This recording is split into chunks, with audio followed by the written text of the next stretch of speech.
Knicks fans, Knicks fall 126 to 118 to the Clippers. This was one of those games that the stat sheet tells a confusing story because on one hand, the Knicks actually dominated the glass 51 to 36, scored 58 points in the paint, and got a monster performance for Karl-Anthony Towns with 35 points on 13 for 17 shooting. Boy, he was cooking. But on the other hand, the Knicks turned over the ball 20 times, gave up 46% from three, allowed the Clippers to control the game for basically 98% of the night. We only led once by 1 point. It's disgusting. So tonight's question is simple. Did the Clippers beat the Knicks or did the Knicks beat themselves? Let's talk about it.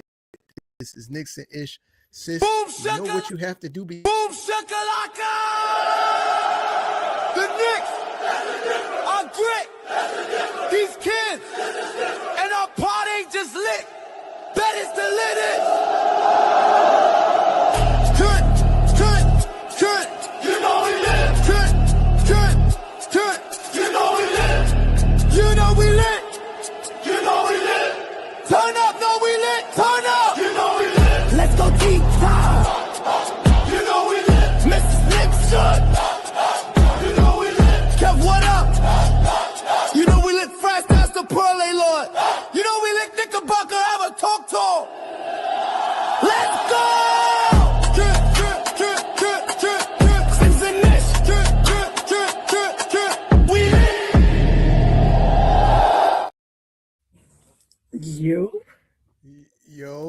I gotta do be my boyfriend. That was mad funny, by the way.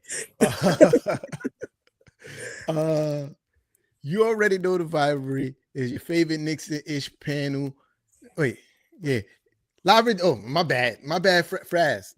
My bad. Live and direct on your YouTube screen is your favorite Knicks N Ish panel. Not limited to, but always including the First Lady of Knicks N Ish, Mrs. Knicks. And you already know it's the host. I'm a spark plug. You feel me? T-Time is in the building. Shout out to the rest of the panel, Fraz, Kev, and Knickerbocker Ave. You know what I mean? If you're in the building, make sure you hit that like button. Sharing is always caring. Make sure you subscribe. Turn on that notification bell so you don't miss any Knicks N Ish lives. You feel me? Make sure you go and visit that Shopify. Go cop some merch. You heard? And as always, the super chats is open. And if you want us to stop and talk about what you're talking about, make sure you bless the super chat. You know what I mean? Any amount of due, you heard? But yeah, little housekeeping. You know what I mean? Shout out to my guy Matty Smooth in the building. You know what I mean? What's that? Who? Drago, you feel me? NYC, we see you. Shout out to you. Make sure y'all hitting that like button.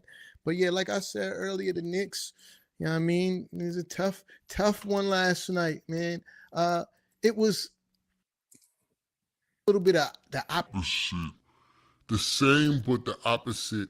The Lakers game.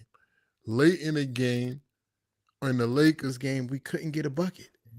Late in the game, in the Clippers game, we couldn't get a stop. We were scoring in the Clippers game, but couldn't stop them from scoring. In the Lakers game, we could stop them, but we couldn't get a bucket. I don't know what they did in LA. But yeah. But yeah, you know, it was a rough game. Good game from Cat. Good game from Cat. Good game from JB. Everybody else, question mark. Sis, hit us with your thoughts on the game.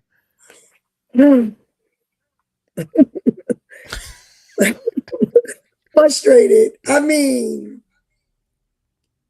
all I keep thinking about is the NBA has written the story for us to take the East, and we are ruining it our own selves. Like you said, offensively, we were okay. Let me say that. I don't want to say we were great. We shot 51%, but we only shot 35% from the three-point line. The issue was absolute turnovers. You're not going to win a game no matter how many assists you make with 19 turnovers. And then when you allow a team to shoot 46% from field goal percentage and the 3-point line, no matter how much intensity you put defensively, when guys are hot, they are hot. And that is exactly what we saw last night. Yes, we picked up intensity in the second half, but they already got going. Now, against a young team, it may change the outcome of a game, but against a veteran team like the Clippers, it's not so much going to change the outcome of a game. And every time we made a run, they had an answer. And every answer was a fucking spray three. They ran that same exact play over and over and over to keep us from winning this game. So to answer your question, they beat us, but we absolutely beat ourselves. Nah, I agree. Defensively, it was a mystery of how while we was winning, we had a formula I felt that worked. It's like, all right, stars gonna be stars. We're gonna live with that. But what we're not gonna live with is the other guys giving us fits. And in that Clippers game and in the LA game, the other guys kind of was giving us problems. You know what I mean? Like, and we cannot have that. Superstars gonna be superstars. We know that, right? And against the Lakers, the blitz, the one shoot on the court. We tried to blitz Luka, blitz Kawhi. It did not work in our favor. It did not work in our favor because, like you said, it led to those spray 3-point shots, and those were killers. It was that, and we leaving the best shooters open too. It's like, if anybody on the court, if anybody, what worked for us in that Lakers game, I know we already talked about the Lakers game, but what worked for us in that Lakers game, right, was we, in the fourth quarter, we let Marcus Smart be the guy taking the 3-point shots. Oh, it was beautiful. I said, this is the greatest idea ever. But in the Clippers game, for whatever reason, I can't remember who was on the floor to even pinpoint who was the worst shooter on the court at that time. But still, like your cat, we know Brook Lopez is a shooter. That's all he's going to do offensively. He's not taking you off. He can't take you off. He ain't fast enough. 38 years old, and he ain't never been the fastest person ever. You know what I mean? Like, it just looked like he hurt running up and down the courts. You feel me? Like, so you got to close out better. Whoever's like that. That's just the problem that we had. Mikal, my bro, like, I'm not one of those people who's gonna cry about picks because I remember what you did for us in the playoffs. I'm not gonna act like that's not a thing. You feel me? But the last three games, it ain't been great. It ain't been looking good, my boy. You feel me? It ain't. It ain't been great, my boy. I bet. Hold on. I'm about to get off this and just use the regular speaker shit.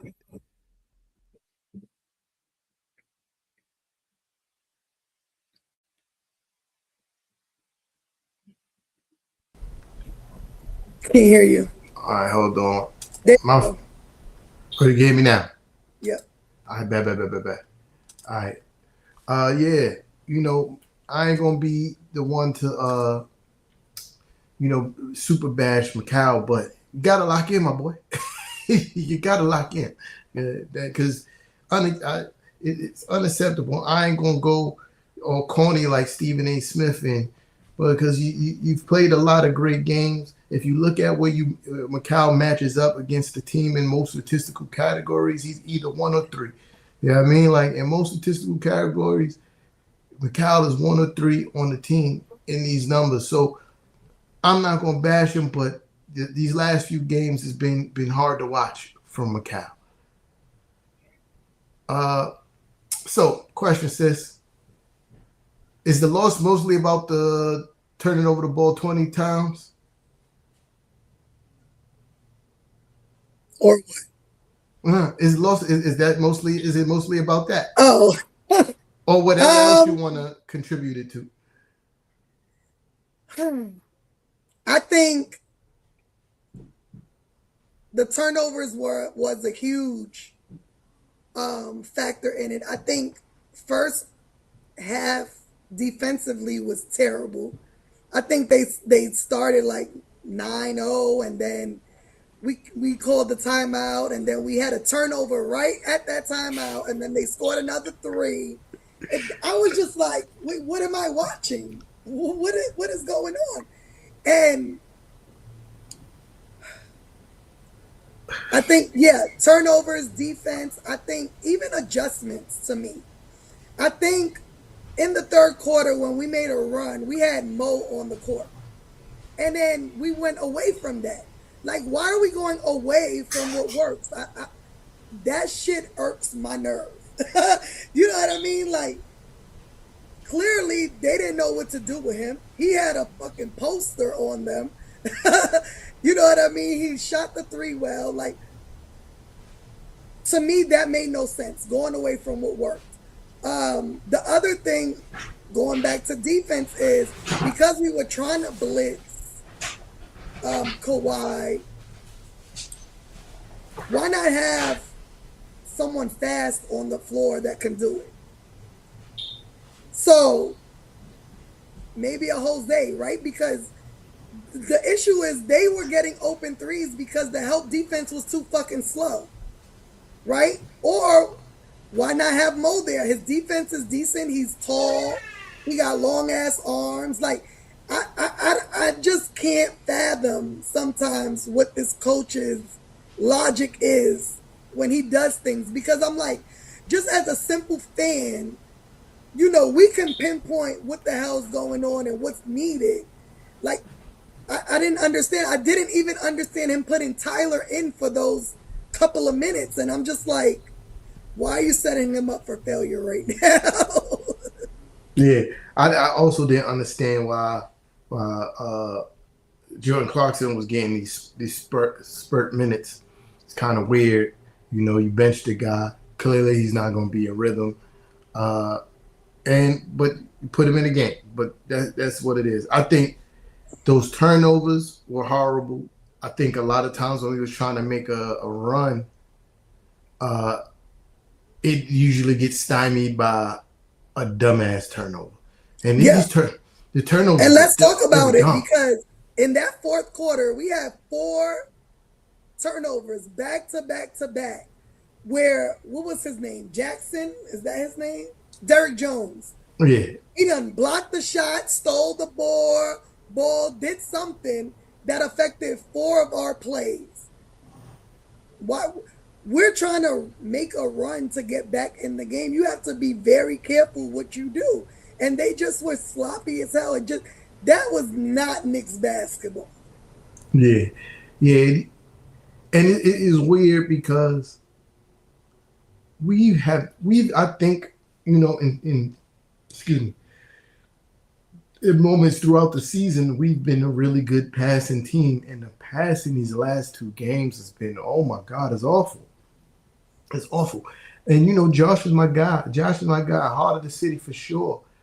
But, bro, what's going on with with not only your passing, the way you catch the ball? Like, I need him to stop doing that one hand catching the ball shit.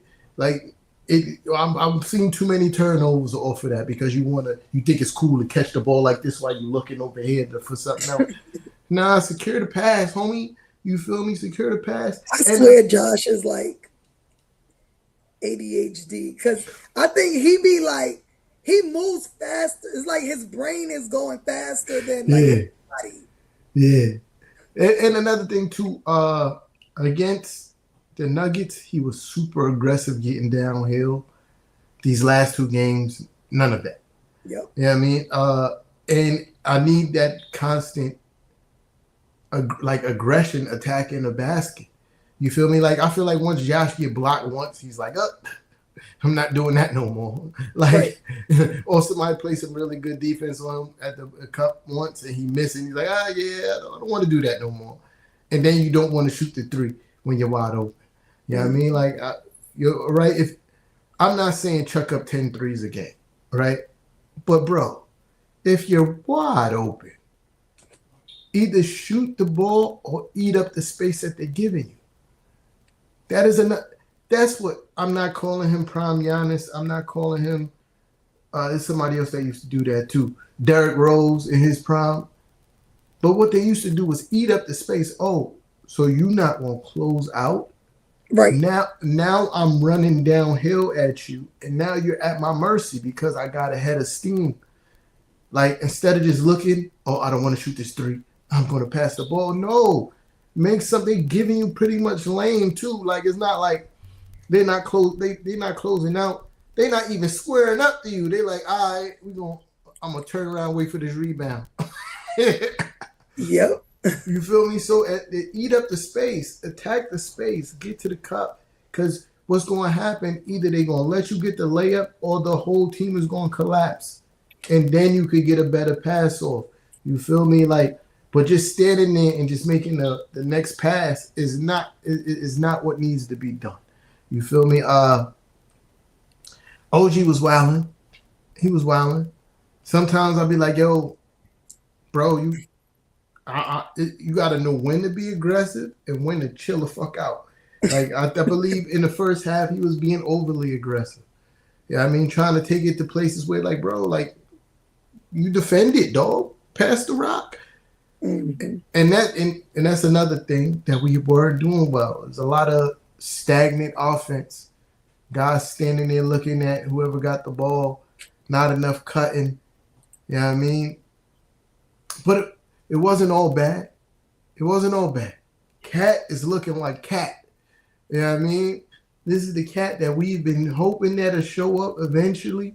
And he's starting to look like Cat. And then we got a good Cat and Brunson game in the same game. That's what we've been hoping to see. The bad part about this game, outside of the defense, is nobody else showed up. Nobody else showed up. Well, I think we had 10 bench points, if that. 10? Like 11, maybe? 14. 14? Wow, I'm surprised that is that much. Cause, yeah, I mean, Landry Shamet, got to relax. He was wilding. He was like 0 for 9 at one point. Yep.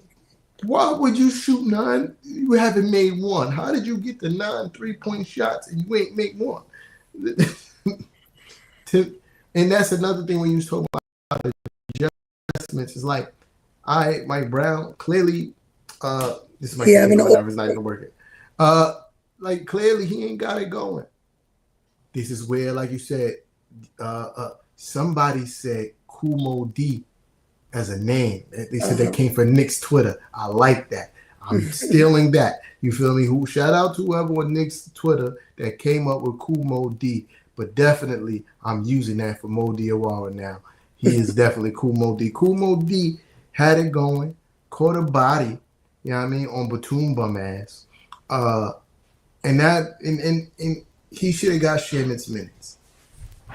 Especially when he's struggling. I understand Shamit is a tough defender, but Mo Diawara is all right. He is all right. He has a lot to learn defensively, but he's getting there. And he had it going. Like, why is that not an option? Right. You know what I mean? But I mentioned Cat.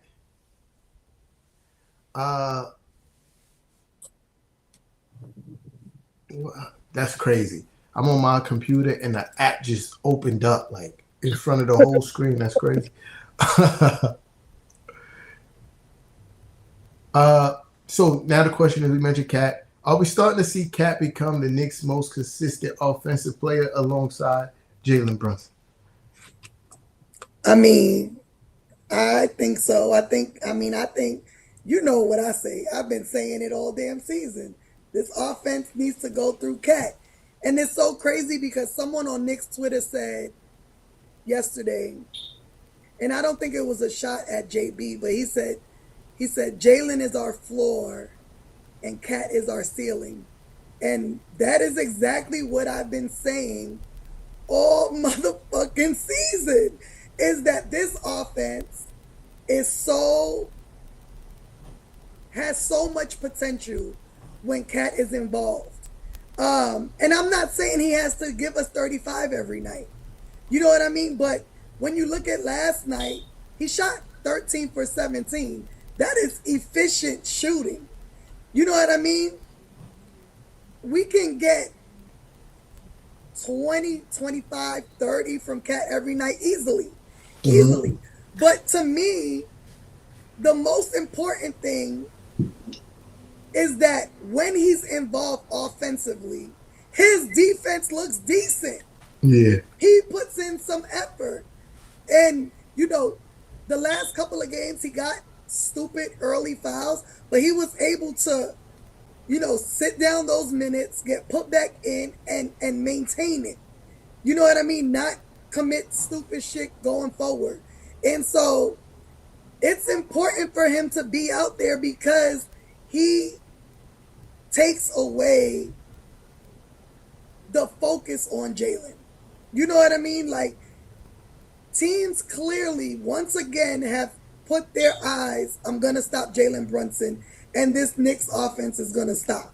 It's going to slow down. It's not going to be efficient. And we have not responded as a team to make them do anything different. You know what I mean? The fact that Cat didn't get, I think Cat should be getting the first shot every game. Every game, Cat should get the first shot. On some mellow shit. Every game. So let him take it into the paint. Let him play that bully ball that we saw yesterday, because no one was stopping him yesterday. And he could do that against most teams. There's not many teams that have someone that's going to guard him that can stop him. Yeah. Yeah. He's a mismatch nightmare for right, exactly. And like you said, yesterday's issue was no one else got going. He didn't really have help. Had someone else had a decent game, we would have won the game. We would have won the game. These are the facts. And like you said, that's not a, you know, Cat being our ceiling is not a shot at JB. It's more of showing JB respect in a way, because we all know what we're going to get playoff time from JB. We all know. We know that he's going to have some classic games. He's going to give you the 30-point games. He's going to give you the 40-point games. You know what I mean? But what we don't know is from the night-to-night basis is what we're going to get for Cat, especially the way he's been playing offensively most of the season. But this is a good sign, what we've seen from Cat these last two games. Like you said, it's not too many people in the NBA that could guard Cat, because when you put a real center on him, he's going to run past him. You know what I mean? I.e., look at what he did to Brook Lopez last night. Lakers was playing really small. He punished them in the paint. So it just him being able to read what's happening and taking advantage. And then it's also the team being able to get him to rock. You feel me? Like, because for a long time I've been watching him struggle on a simple entry pass to Cat in the post, which is ridiculous at this stage of, you know, where they're at professionally. Like, these are professional basketball players, should be able to throw a simple entry pass to the post. But, you know, posting up is becoming a dying art, I guess. So I guess I can see where it might be a little bit difficult. But yeah, we gotta go through Cat a little bit more. Yeah, I mean, like, for instance, yesterday I was watching the OKC and Denver game.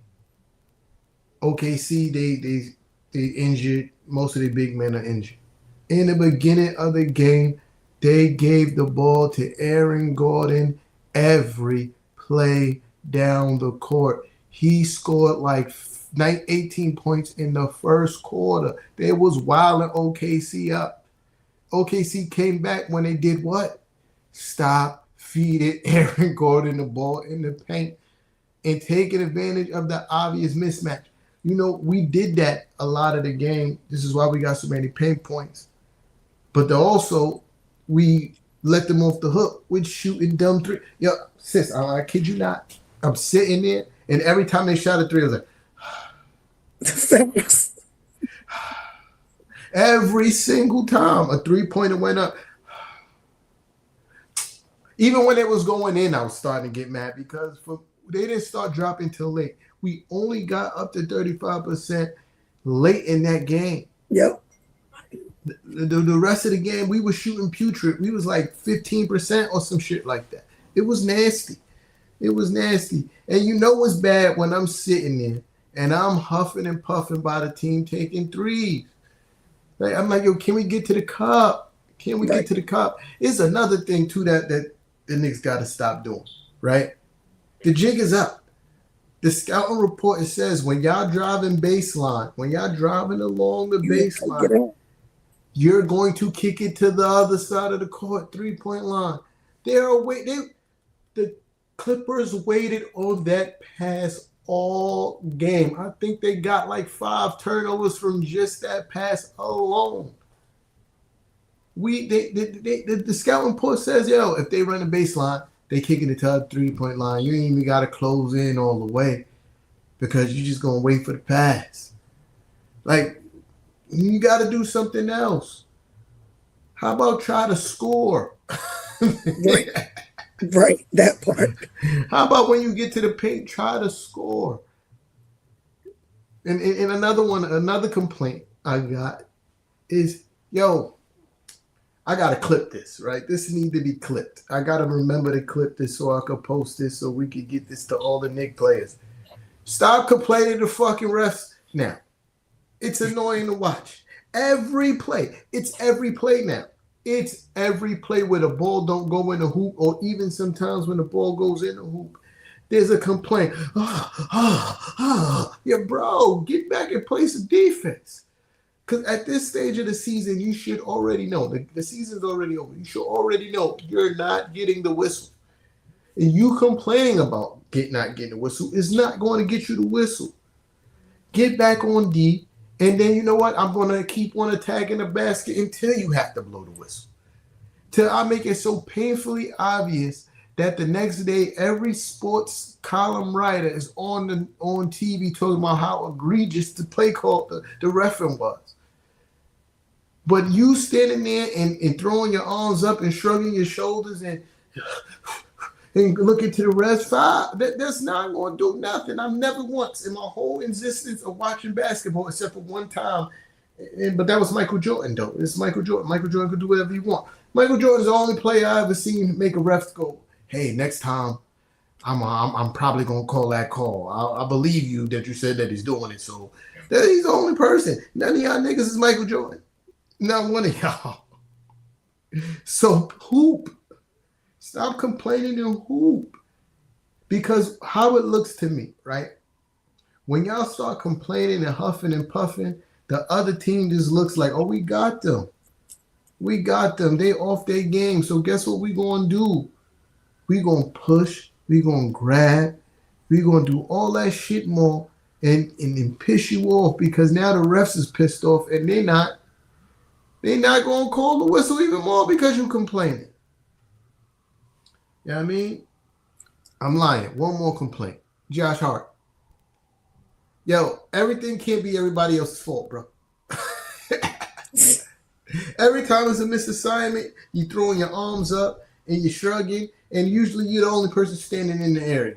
It can't be everybody else's fault, bro. You know what I mean? We need some accountability here. You feel me? And I'm probably being really harsh right now because we lost 2 back-to-back. The lost 2 back-to-back. Semi-overreaction is probably happening by me. But what else we supposed to talk about when you're losing? The shit you're not doing right. I mean, I don't think it's an overreaction, to be honest. Like, this is shit we've been talking about all damn season. all season. It's the same nonsense. Like, do y'all want to win or not? Because if y'all don't want to win, let us know and I'll stop watching.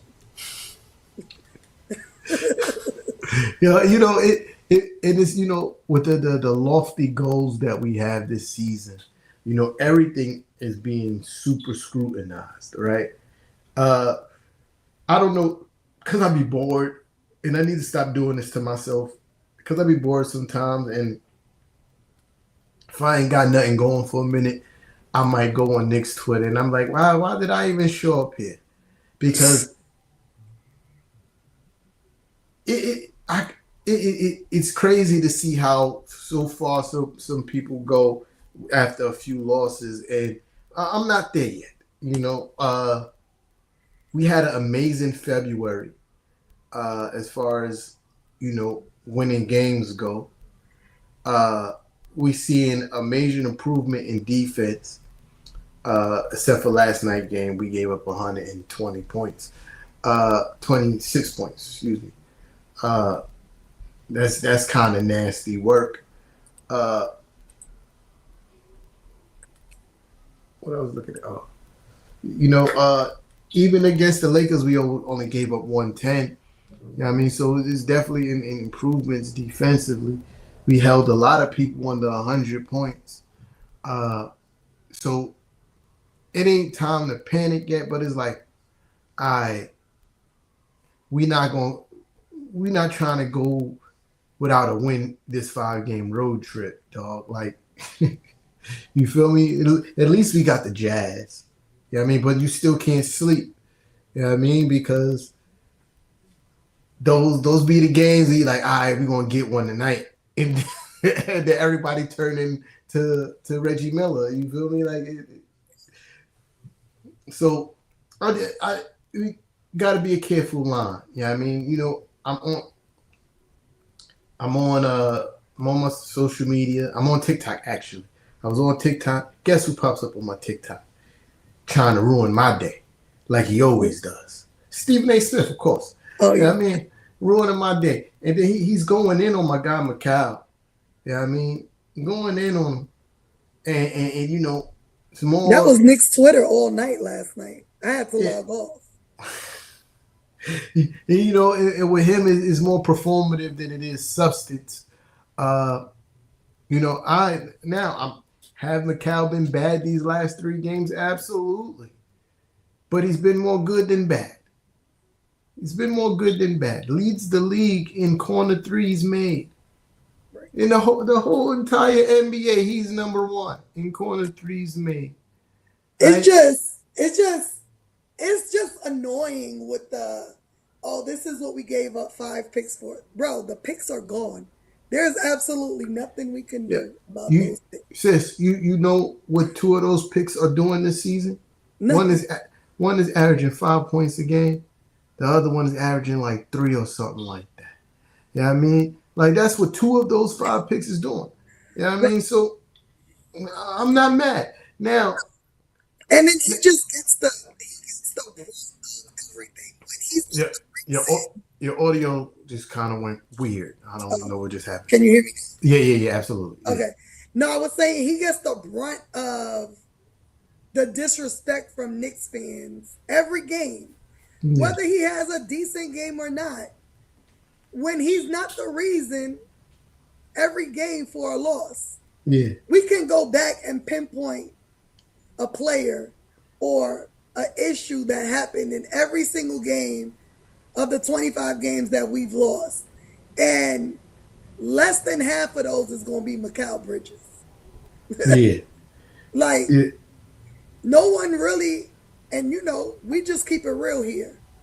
No one said shit about JB playing terribly offensively for a few games in a row this season because he had assists. Great. He had double-digit assists in both games, but he still shot like shit. You know what I mean? There's been games where OG didn't play well offensively. He doesn't get the backlash of this. You don't see people turning on Sherman, and he shot like shit yesterday. Yeah. So So I'm not a super stat guy, but certain stats stick out. Mikal Bridges is number one in the team in win shares, right? Number one. He's number one in the team in win shares. Number 5 in the whole NBA in win shares. Yeah, I mean, number 5. So y'all could complain if y'all want because he's having a slump. Everybody's allowed to have a slump. Even the best players in the world have slumps. You feel me? Maybe not this amount, but he's also not a number one option. You feel me? He's also not getting 15 Not shots. even a number 2 option. Yeah, he's also not getting 15 shots a game. You feel me? So he's allowed to have a slump. You know what I mean? He's allowed to have a slump, but what we're not going to do is act like he's not been a contributing part of this year's success. Because no matter how you want to slice it, we're still number 3 in the East, and that's nothing to sneeze at. Yeah, Success or the playoff success. Being number 3 in the East is nothing to sneeze at. Because if you look at it, nobody expected the Celtics to be this good this year, right? But they're on pace to be a 50-win team this year. So is the Detroit Pistons, right? And so are we. So again, we third, but we're having a really good season still, and this is with us having bad stretches of basketball. Terrible. What was it? December or January? January was terrible. It was nasty January. Still in third. Still in striking distance of the Celtics. Yeah, I mean, that last game kind of realistically put us. Nah, we still 5.5. There's still a possibility that we could catch the Detroit Pistons. Because didn't Cade get hurt? Cade is hurt. Yeah. And the Thompson. Still a possibility that we could catch Detroit. So again, it's been a really good season. I get it. It's lofty goals. We all want to see a championship, 50-something year drought. And I feel the fan base kind of cracking under the pressure already. Like the postseason didn't even happen. And I feel the fan base because, this is supposed to be the season of destiny. Everybody's looking forward to the Knicks winning the championship. But y'all got to remain patient. Because not every year the number 1 seed win the championship. There's a lot of number 1 seeds that get bumped second round. I've seen it. First round. We've kicked out a number 1 seed in the first round.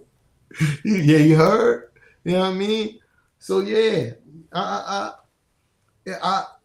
just want the fan base that was good. I just want the fan base to be patient. You know what I mean? Because I want to see what happens postseason. We got JB and Cat starting to play good basketball at the same time, at the right time. Right? It's not who gets hot in the regular season. It's who get hot in the postseason. You know what I mean? That's what it comes down to. It's not who get hot in the, because we look at Cleveland last year. 60-something wins. Had the league on fire. I mean, would they lose second round? Second round packed up? What are we talking about? I mean, realistically, no one ever said that this journey was going to be easy, right? Like, we just assumed it was going to be easy. Not us, but Knicks fans. Just assumed it was going to be easy based off of, injuries, et cetera, et cetera. I mean, it'll be worth it when we win. For sure. No one ever said this was going to be easy. We knew. We lost our coach. We got a whole new system. The team wasn't gelling at first, and now they're gelling, and then they seem to revert back to what doesn't work. And it's like a ping pong that we've been seeing all season. So the most important thing is where we're at towards the end, and we're at the end now. So The Knicks have to turn this corner after the last night's win and start making progression because, we only got, 16, 17 games left, something like that? Yeah.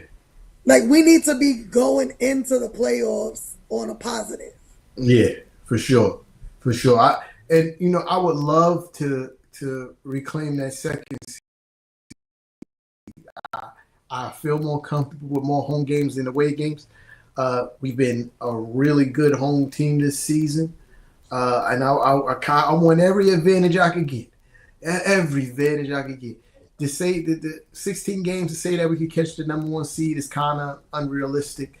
Yeah, I mean, it's a possibility, but it's not like really realistic. Even with Cade being hurt, they'll have to lose a shit ton of games because I don't see us winning out the rest of the season, right?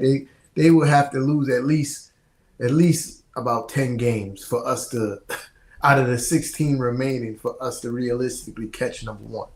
And they play Brooklyn right now, so they're winning. Of course. And you know what's even more funny that you mentioned that, sis, right? Because I meant to mention that the other game, when we lost against the Lakers, I meant to mention that, and I forgot because after we used to lose, right? We used to have a troll, right? Right. What happened? He ain't got no love for us no more over here at Knicks N Ish. What happened? Or is it because that his team is like one of the worst teams in the NBA, I guess. Right. I just thought that's hilarious. But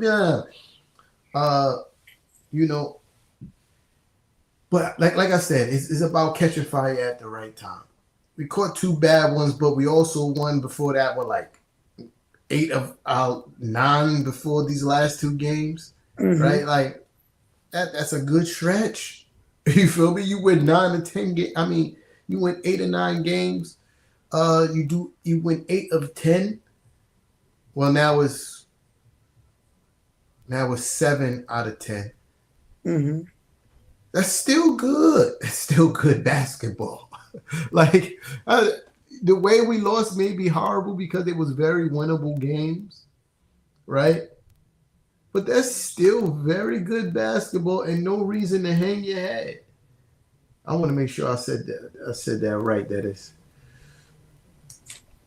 8 of the last.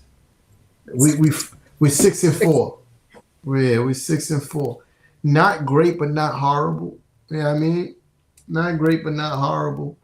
We hopefully we get a win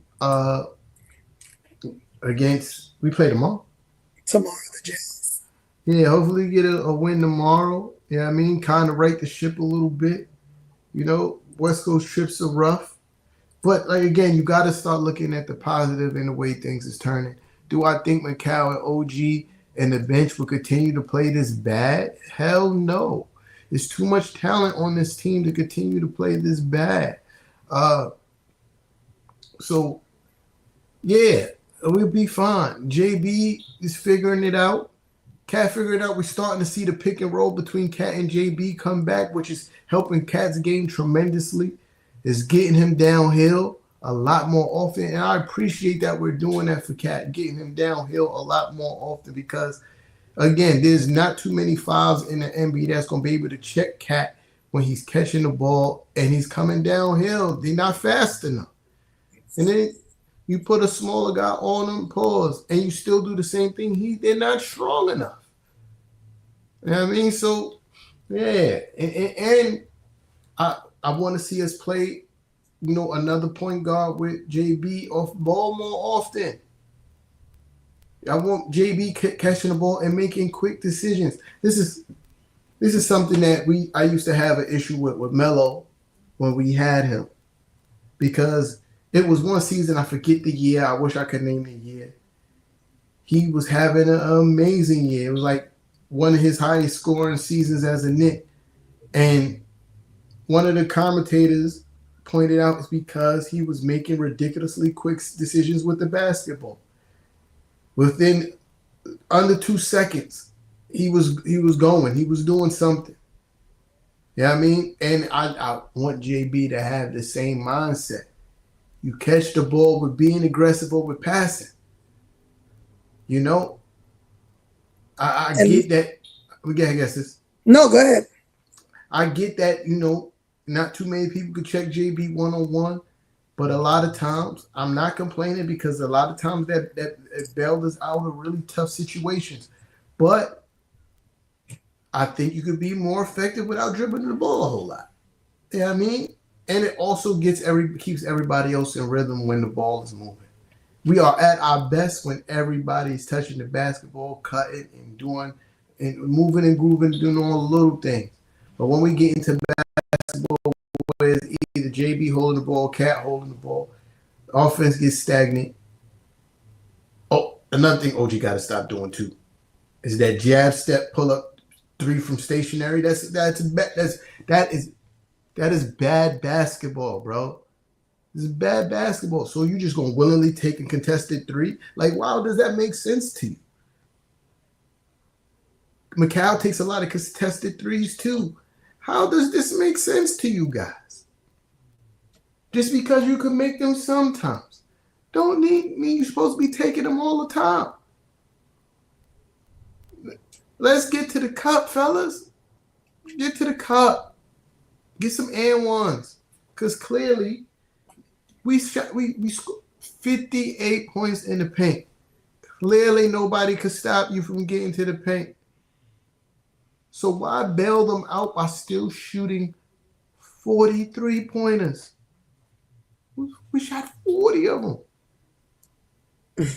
Every night. 40. And going back to what you were saying about JB, like, let's not forget that's what we were promised, right? That's what we were told when this new coach got on the mic and introduced himself to us, that JB will be playing off the ball. And we have yet to consistently see that for extended amount of time. I think that needs to happen because teams, again, are focusing on stopping JB or slowing him down, which is allowing their defense to set on us. And then we're playing their pace of basketball, right? Because the other thing he preached to us was pace, which, shit, I ain't see pace yesterday. None. Zero. You know what I mean? Like you said, we're at our best when we're moving the ball, moving our bodies, cutting to the basket, passing, doing all the right things. And in these last couple of games, we haven't seen that for whatever reason. Yeah. And it allows teams to get more physical with JB. And once that happens, it's like there's no plan B. The Knicks don't know what to do. Having Josh be that guy or Mikal is not going to cut it. It's not going to cut it because they're not point guards. They don't have that floor vision. It has to be Alvarado, a Deuce. Not even Deuce don't have that vision. I ain't even going front. It has to be Alvarado. Alvarado or Tyler. Those are the two. And I feel like yesterday specifically, we didn't see JB and Alvarado enough. And that's bothersome because they play well together. Very well. Alvarado plays well with Cat too. Right. A couple of other things that have bothered me specifically about yesterday, when you were talking about Cat, I meant to mention it. After we made the run, we called the timeout for something. Then we stopped going to Cat. Why you stop going to the hot hand? We started playing feed him. We stopped playing JB ball. You feel me? Like that is insane to me. Now, granted, JB shot well too, but they had you no were answers. stoppable and Cat wasn't. They had no answers. He was 13 for 17 from the field. Right. So that was annoying me. And another thing doesn't have to do with yesterday's game, but we have 16 more games left. When is this Mitchell Robinson every other night gonna stop? I think It has to stop. It has to stop. I think it's more importance on getting him to the playoffs. Bro, we're there. We're there. Nah, I get it, but we're not there yet. I'm not saying it's right or wrong, sis. I'm not saying it's right or wrong. I'm just saying I think the staff is like, okay, we're going to prioritize getting you to the postseason. If you can't play back-to-backs all season, that's fine. Now, listen, I will say this. How many games? Mitch played more games this season than he's played in years. In years. That's nothing to sneeze at, sis. Like, more games than he's played in probably the last 4 years. This one season. No, and I understand that. My issue really is his physical preparedness for the playoffs, right? Yeah. Because not only is he not playing every game, so he's not playing back-to-backs. When he is playing, we're only getting 15 to 18 minutes. Yeah, 20 you know minutes, what I mean? yeah. There's no way we're going to use him that little bit in the playoffs. And so will he be in the physical shape? Yeah. And I'm talking not winded, able to run, able to, give us Mitchell Robinson all game. Yeah. Is he going to be able to physically do that if we don't at least, give us a couple of back-to-backs? Yeah. I think I would appreciate more minutes from Mitch than that playing, too. More minutes in a game. Yeah, than him playing back-to-backs. I rather him not play back-to-backs but play more minutes in a game. Because again, like I said, do I agree 100% without playing him back-to-back and playing these limited minutes? No. But can I argue the results that he's been the healthiest that he's been in the last 4 years? It makes it difficult to argue.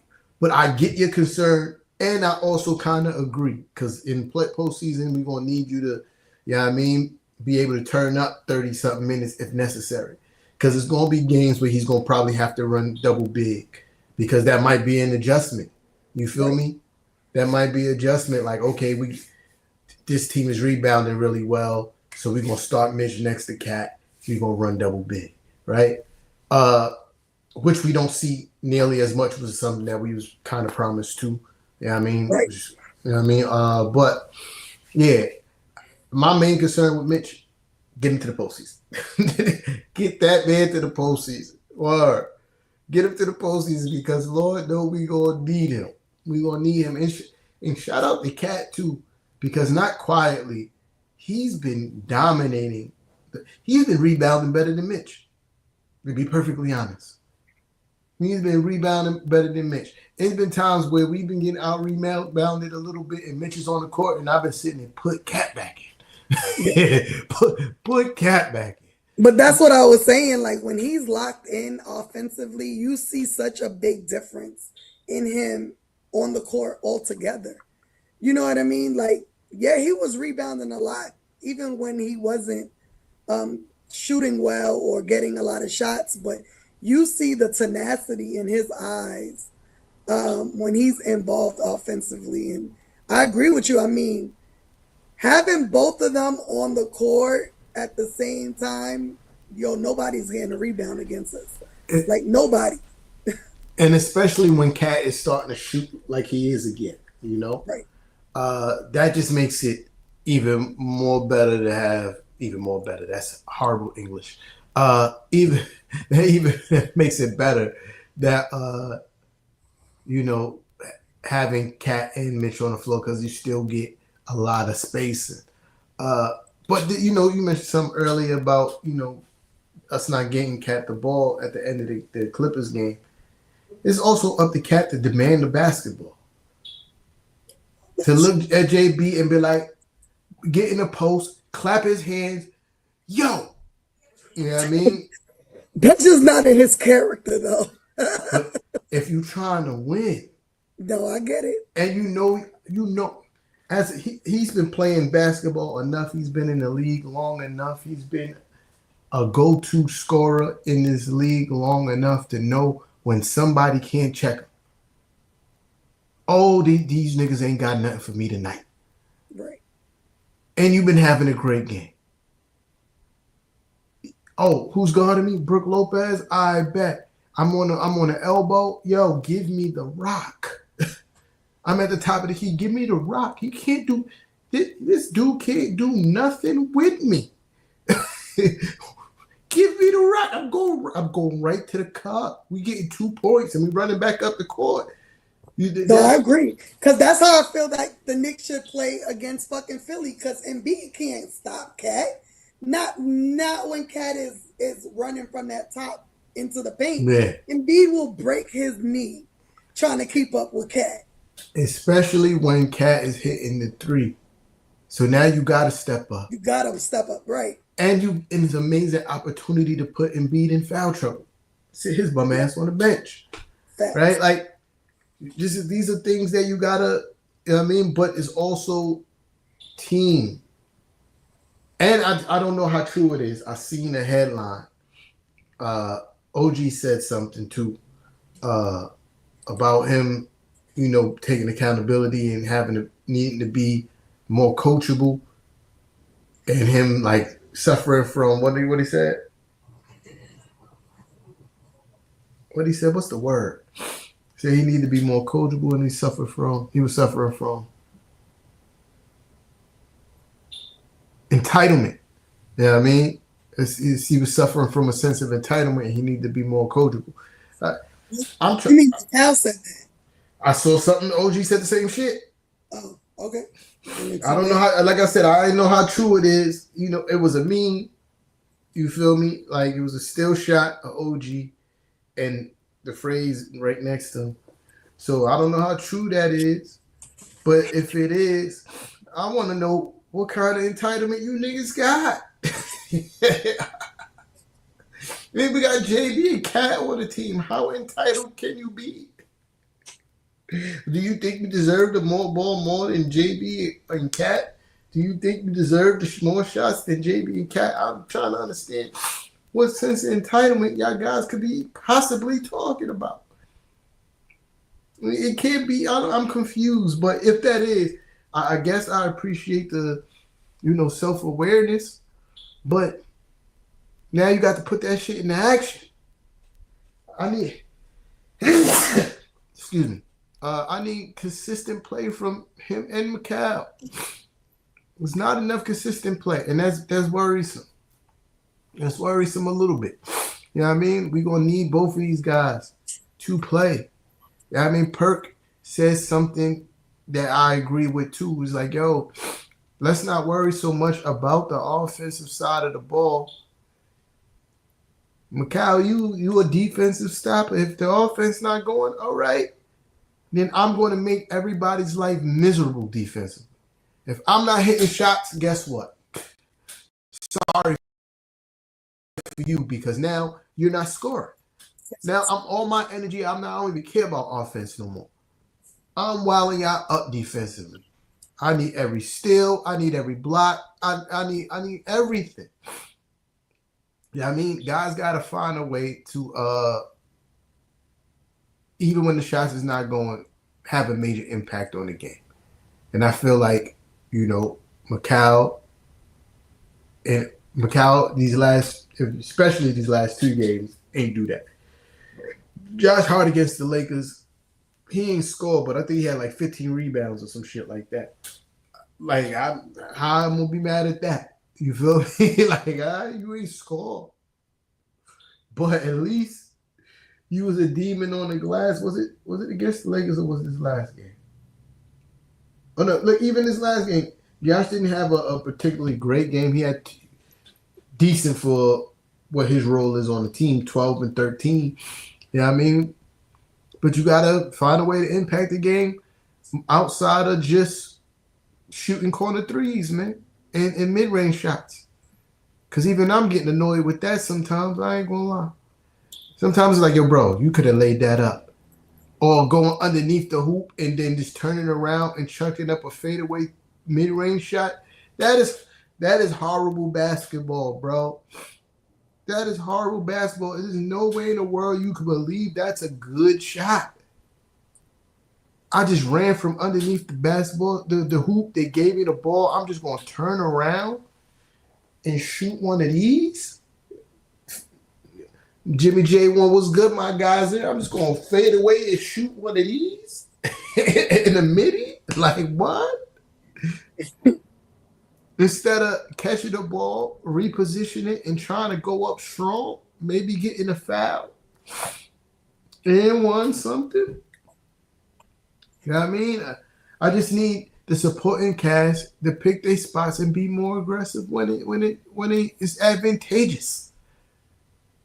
Watching everybody being super passive and passing up layups and drives to the hoop for 3-point shots that's slightly contested because everybody knows this is what you want to do. You got to make teams collapse to the paint. You got to give them, because now they're just waiting for you to pass the ball. This is part of the reason why we scored 58 points in the paint too, because a lot of these layups were uncontested because guys were just waiting for passes to go out to 3-point range. And if they're going to do that, guess what? Let's score 80 points in the paint. Until they decide, we're not going to let them score in the paint no more. Let's score 90 points in the paint. I don't care if we go down and 2-point them to death and score. And Knickerbocker Ave was good, my guy. You know what I mean? I don't care if we score 100 points in the paint. If we shoot at 80% from the field, you feel me? Like, attack the cop consistently. 43-pointers when you having a bad shooting night is the dumbest basketball ever. And I'm gonna leave it there. I ain't got nothing else to say. Cause I feel like I'm gonna start sounding like a broken record. You know what I mean? You know what I mean? Yeah, Matt. That guy over there on the other page, like they talking about lottery picks. They've been doing that since December. They told let me who do they, some N Ish. Bam Adebayo just passed Kobe Bryant with 83 points. What you mean? He scored 83 points? He scored 83 points. Ain't no fucking way. He shot 43 field goals, 22. Yes, he did. 83 points. Bam Adebayo passed. That sounds like an oxymoron. That don't even sound like real life. I believe you, but I'm really going to see like 83 points. Yep. Why in the world? He shot 7 for 22 from 3-point range. That is nasty. That's a nasty 83 points. I'm not gonna lie. I'm looking at it. It's a nasty 83 points. That's not a good 83 points.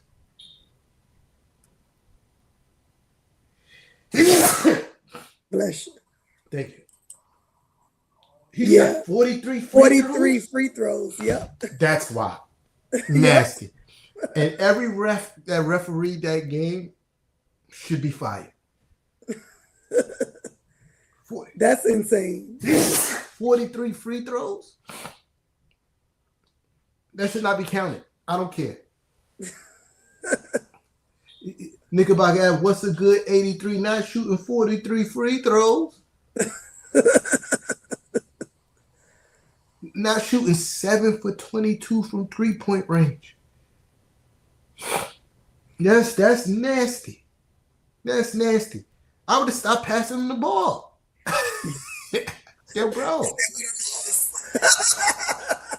Yo, bro, you wildin'. You're not making no threes, homie. I mean, it said he scored 31 in the first quarter. That's crazy. I want to know how many free throws he shot in the first quarter. He shot 43 free throws. Yeah, that's insane. That is crazy. He shot just as many free throws as he shot field goals. Yeah. That's crazy. Ain't nobody else on the team take over 10 shots. Nobody else on the team.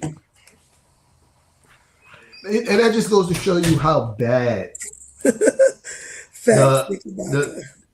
That just goes to show you what he said. Oh. That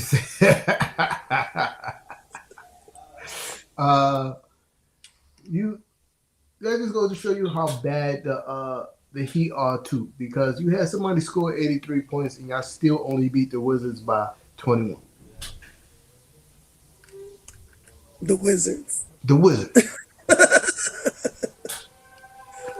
Y'all still gave up $130 to the Wizards. $130. Pardon. $130 to the Wizards. That is craziness. 83. I don't respect it more than Kobe's. Hold on. I gotta do some more research. Hold on. Because I need to know. I need to know because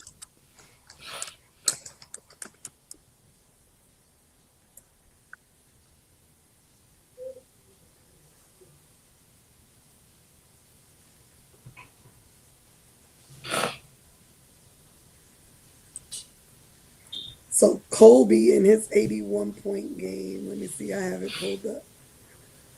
Wait, where's the box? Here we go. He shot 28 for 46, 7 for 13, 3 points, and 18 for 20 free throws. 7 for 13. See, this is what I'm saying. That's good 3-point shooting.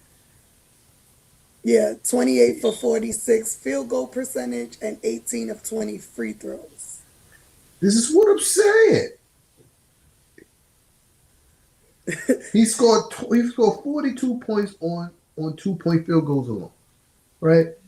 Another 21 on 3-point shots, and then 18 from.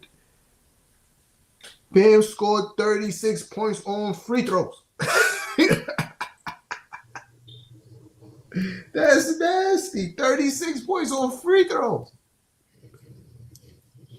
Nah, 83 is not 83. If the refs gave you most of your 83, I can't respect it. The defense caught your goal, team. It's not a cold. It's getting nice. Allergy season is upon us, my brother. But yeah, I just can't respect that over Kobe's 81, right? Because Kobe made 8 more 2-point free throws, right? They made the same amount of 3-point field goals, but Kobe also took almost 10 less.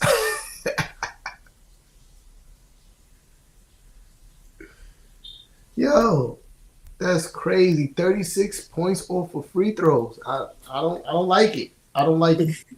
Somebody need to be investigated. Because somebody clearly betted for Bam. Oh, you know how you go real high in like the numbers?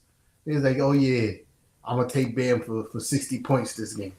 And I'm gonna bet $100,000 on it. And then call the ref. They called the refs. It's like, yo, got 100,000 on Bam going for 60. Frankie Fingers in the building was good, my guys. Yeah. But nah, that's nasty. I don't know. I guess. There's a lot of people in the comments telling me 83 is 83. It's I can't concur with that. I can't get jiggy. We can't get jiggy with that, y'all. Yeah, I mean, Kobe shot well over 50%. Yeah, I mean, well over 50%. We should be, you know what I mean, God willing. You know what I mean? Well over 50% from 3. High free throw numbers for sure. 20 free throws is still kind of crazy for one person. But thank you. Yeah, but yeah, shout out to Bam, I guess. Maybe I'm hating. I don't know. It's Maybe still I'm hating. fuck the Heat. Yeah, for sure. Yeah, I mean, maybe I'm hating. Yeah, I mean, maybe I'm hating. But yeah, I don't really respect that. But yo, all right, unless you got anything else, sis, no. Better turn the corner tomorrow. Better turn the corner tomorrow. Facts. I'm expecting belt to ass tomorrow. Yeah, I mean, for sure. And better be, they put Josh on the injury report as day-to-day. I'm looking at the Jazz's injury report. They got quite a few players on their injury report, right? Yeah. Walker Kessler out, Jared Jackson out, Nurkic out, Marketing out, Keontae George day-to-day. Some guy I don't even know day-to-day. You know what's crazy? Those be the games that be tough to win because you playing a whole bunch of people you never heard of before. You don't know you don't know nothing about their game. Like so those sometimes be the games that's a little bit hard to win. Yeah, listen, if it is Knickerbocker, it is what it is. Fuck the Heat, bro. You feel me? Fuck Bam Adebayo, fuck the Heat, fuck Pat Riley, fuck Alonzo Mourning, fuck D Wade. Yeah, I mean, fuck LeBron. Everybody. Yeah, I mean, everybody. PG. Yeah, I mean, PG. Yeah. I was just about to say the same thing. Fuck him. You feel me? You feel me? Everybody, bro. Yeah. So fuck Tyler Hero, all of them. Udonis Haslam, everybody. Mario Chalmers, everybody. Everybody. Fuck DJ Khaled because he be at the games. Yeah, everybody. So if it is hate, it is hate. Yeah, I mean.